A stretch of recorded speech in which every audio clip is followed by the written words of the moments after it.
Evening, welcome from my living room. Yeah, I'm actually going to try and give you some of my thoughts about the match tonight. First of all, let me tell you about the lineup. Mark Holstead in goal, Arkle Jude Boyd, Tom Lapsley, Asa Hall, Brad Ash comes into the starting lineup. We've got Brett McGavin starting instead of Kevin Dawson, Will Jenkins-Davis, Dwayne Ofori-Achapong is playing up top as well. Dean Moxey, Ollie Tomlinson comes in for Ross Marshall, who, although not suspended today, is not seen anywhere on the bench after his sending off on Saturday. And Jack Stobbs starts on the bench. We have Austin Booth. Callum Thomas comes in as more centre-half cover. Lewis Collins, Reece Lovett in goal. And then Ethan Archer, who's been playing pretty well of late, is on the bench. So a few changes. Aaron Downs was pretty, I thought, reasonable, although I didn't see the game, so I did not see the game on Saturday, but listening on the radio, it did sound as if Torquay certainly had a good go in the second half, but shot themselves in the foot with Ross Marshall's tackle. You see that tackle on the highlights, and it didn't look good from 100 miles away, so apparently a fair decision. Let's just hope the goals can keep 11 players on the pitch, show that energy that they have shown on occasion. And I think the biggest thing for the goals is attitude of the players.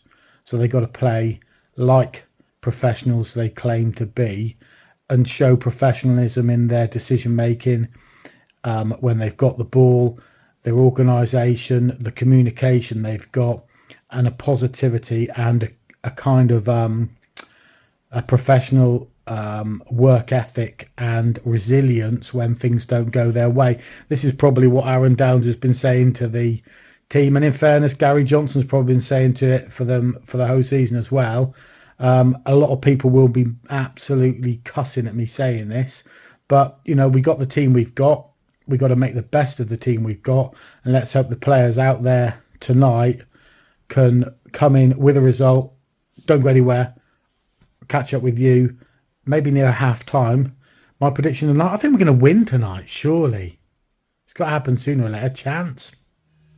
Well, folks, half time from Gloucester. Truro City 0, Torquay United 2. Now, United have actually started the game. It was kind of even Stevens for about 10 or 15 minutes. Big Dwayne Ofori-Achapong put a couple of boots in. I think he did get booked. And it looked to me like he was on a bit of thin ice. Aaron Downs obviously thought so and subbed him off, brought on Ethan Archer down that left-hand side. So just to reiterate the side, we had Dean Moxey playing left back. Inside him was Ollie Tomlinson and Asa Hall, and Arkle Jude Boyd was out on the right back position. In midfield, at times there was McGavin alongside Will Jenkins-Davis and Lapsley just ahead of those, so a little triangle in the middle. On the left, we started with Ash, Dwayne up front, and Stobbs on the right. When Dwayne came off, Ethan Archer then played down the left, and Brad Ash went into the middle. Now, our opening go came on, I think, 23, 24 minutes, something like that. Arkle Jude Boyd went on a run down the inside right position, and he cut onto his left foot, hit a shot, low fizzing shot from probably 25 yards, I would guess, quite a long way out, and he might have got a bit of curve on it, whatever. It went inside the far left-hand post, and really good go from Arkle Jude Boyd there. And then the Gulls seemed to enjoy a lot of possession. They just looked controlled. They perhaps were given a bit too much time by Truro, I'll be honest. I think Truro, if they pressurised the Gulls a bit more, might have had a bit more luck, but they didn't. And people like Brett McGavin, Will Jenkins-Davis were in there and doing really, really well in that midfield area. The Gulls seem to always be finding outlets in Jude Boyd and Dean Moxey as well.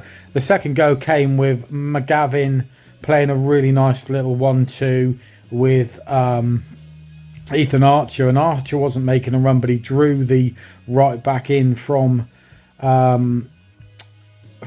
Truro Town, and Moxey then overlapped down the left hand side he got a couple of yards away, and he was like a whip it down that left hand side, and he just drilled across the box low and hard. And Brad Ash was in the middle just to bury from about 6 yards. So really, really nice goal following controlled play. And what the goals are doing tonight, more than they've done for such a long time, is they seem to be controlled in what they're doing and what they're thinking. So they're not overstretching themselves when they've got the ball. They're showing patience, keeping possession, not through, and they're not getting drawn into getting challenged by the opposition.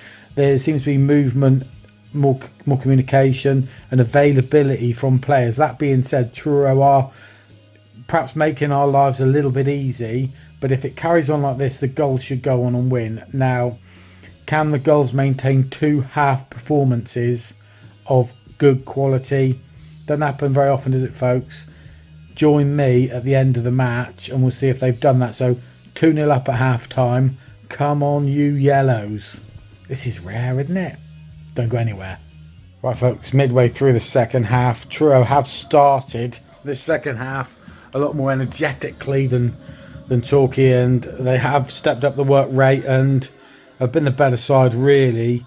Torquay have tried a few raking passes, which hasn't really worked, a bit like I was hoping they wouldn't. And these passes, if they're not quite right on the AstroTurf, just fizz through.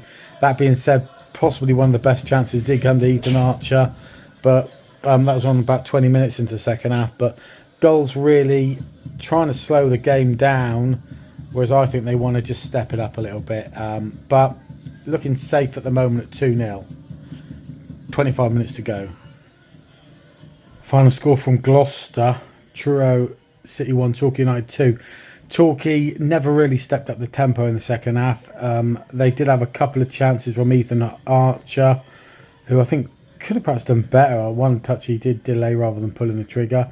There's a good run from Arkle Jude Boyd down the right, who crossed, and it was Ollie Tomlinson, I think, who headed and straight at the goalkeeper. And then right at the dying moments, in stoppage time, Lewis Collins broke away for the Gulls, and he had the beating for pace of the one defender to beat, and decided to play the ball across the pitch behind Brad Ash, and that lost all momentum, and Ash's shot wasn't very good at all. I did hear some supporters saying get the ball in the corner, and it was late in the match.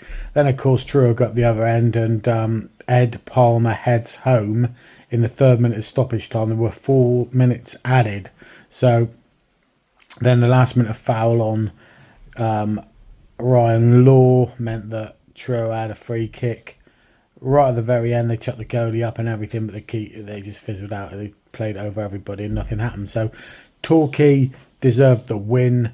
They could have thrown that win away at the end, and they should have, I think, just upped it a bit more and tried to increase the tempo rather than trying to slow the game down. That being said, good result. First half performance won the match. Who's my man of the match? I mean, Arkle Jude Boyd possibly. I think for the goal that he scored, he looked very good. I thought Jenkins Davis had a good first half, and Ethan Archer in the second. But we'll give it to Arkale tonight, and Pink Army, Yellow Army, whatever army we are, move on. That I think puts us 5 points clear of the drop zone. Hope you enjoyed my quick resume of the match. Catch you guys on the Football Schmuck before flip side.